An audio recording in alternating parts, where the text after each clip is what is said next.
Hi guys, ako si Roy. Ngayong araw nga ay sinikap kong makapag-vlog. Gawa ng ilang araw na nga rin tayong walang upload. For today's video guys, samahan nyo muna akong gawin yung mga gawain ko simula umaga hanggang tanghali. Wala kasi akong maisip na ibang content kaya ito na lang, pagtiyagaan nyo na lang. Pagising ko nga guys ng umaga, magkakape lang muna ako, din saka magwawalis na ako nyan. Hindi ko na nga lang guys sa video nung ako ay nagkakape at nagwawalis. Pero okay lang naman yun guys. Then after ko naman guys magwalis pagmaga, automatic tambay muna ako dito sa aking tindahan. Linis-linis ng kaunti habang wala pa tayong customer. Tapos inayos ko na nga lang din dito yung mga display kong chichirya. Kadalasan nga ito talaga yung madalas magulo. Sa tuwing makuha ng chichirya ay talagang nagugulo nga siya. Lalo na guys kapag yung nasa ilalim pa ang bibili ng ating mga customer. Pero okay lang naman yun, ang mahalaga may kita, diba? Time check guys, alas 9 na nga nung oras na yan. Pag sumapit nga ang alas 8 hanggang alas 10, kadalasan talaga pa isa-isa lang ang ating mga customer.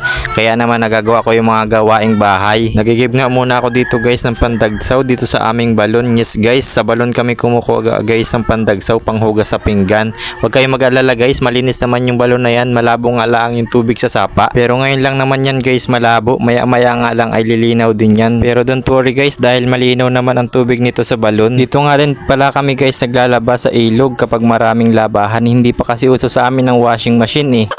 Hindi, joke lang, wala lang talaga kaming washing machine kaya dyan talaga kami naglalaba sa sapa. Pag napukpukan mo ang labahin at nasabon ay pwede na.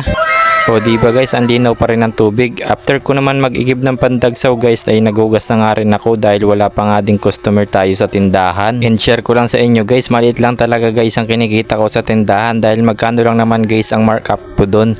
Minsan nga 15% hanggang 20% lang, o diba? Pero okay lang naman yun guys, at least meron pa rin kinikita kahit maliit lang. Naniniwala din kasi ako guys na lahat ay nagsisimula sa maliit. Basta guys maniwala lang tayo sa proseso at magtiyaga, balang araw yung maliit magiging malaki din. At kahit nga guys tindahan ng aking pinagkakakitaan ay mahirap din, hindi din naman kasi madali mag-manage ng isang tindahan. Hindi naman kasi porket may tindahan tayo ay magtitinda lang tayo. Siyempre tayo din ang mag-manage nito. At siyempre sa atin din nakasalalay ang paglago nito o pagkalugi nito. Kaya kailangan talaga natin guys galingan. And after ko naman guys maghugas ay nag-igib nga din ako ng pangpaligo sa aming baboy.